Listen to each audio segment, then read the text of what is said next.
So நம்ம இன்னைக்கு பார்க்க போகிறது myth and fact of peptic ulcer. So peptic அல்சருக்கு என்னெல்லாம் சொல்கிறாங்க, லேமேன்ஸ் இல்லை யாரும் தெரிஞ்சவங்க வந்துட்டு இந்த மாதிரி இதெல்லாம் பண்ணாதான் அதிகமாகும், இதனால தான் உங்களுக்கு வந்துச்சு அப்படின்னு நிறைய பேர் சொல்கிறாங்களா. அதில் எதெல்லாம் கட்டுக்கதை, எதெல்லாம் உண்மை அப்படிங்கிறத பற்றி தான் நம்ம இன்னைக்கு பார்க்க போகிறோம். ஸோ நம்ம சேனலை ஃபாலோ பண்ணிக்கோங்க. திஸ் இஸ் டாக்டர் கவிஞர் சரவணன்.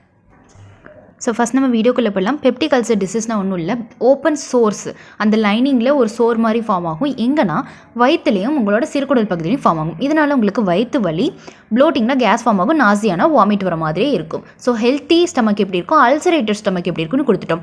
வேறு என்னெல்லாம் இருக்கும்னா உங்களுக்கு ஃபுல்னஸ், எப்பயாவது ஃபுல்லாக இருக்க மாதிரியே இருக்கும், நெஞ்சரிச்சல் வரும். ஸோ ஃபஸ்ட்டு மித் வந்து என்னென்னு பார்த்தீங்கன்னா, உங்களுக்கு ஸ்பைசி ஃபுட்ஸ் நீங்கள் அதிகமாக சாப்பிட்றது தான் வந்து பெப்டிக் அல்சருக்கு காரணம். ஆனால் அது வந்து வெறும் கட்டுக்கதை தான். என்ன உண்மைன்னு வந்து பார்த்தீங்கன்னா, ஹெச் பைரோலி அப்படிங்கிற பாக்டீரியா தான் வந்து காரணம். ஸோ ஸ்பைசி ஃபுட்ஸ்லாம் ஏன் சாப்பிடக்கூடாதுன்னு சொல்கிறாங்கன்னா, அந்த ஸ்டமக்கில் இருக்க சோர்ஸை வந்து இன்னும் அக்ரவேட் பண்ணுங்கிறதுனால சாப்பிடக்கூடாதுன்னு சொல்கிறாங்க. அடுத்த கட்டுக்கதை வந்து என்னென்னு பார்த்தீங்கன்னா, நீங்கள் நிறைய ஃபுட் ரெஸ்ட்ரிக்ஷன்ஸில் இருந்துக்கிட்டே இருக்கணும், இந்த மாதிரி கேஸ்ட்ரிக் இஷ்யூஸ் வந்துட்டு அப்படின்னு சொல்லுவாங்க. பட் அப்படி கிடையாது.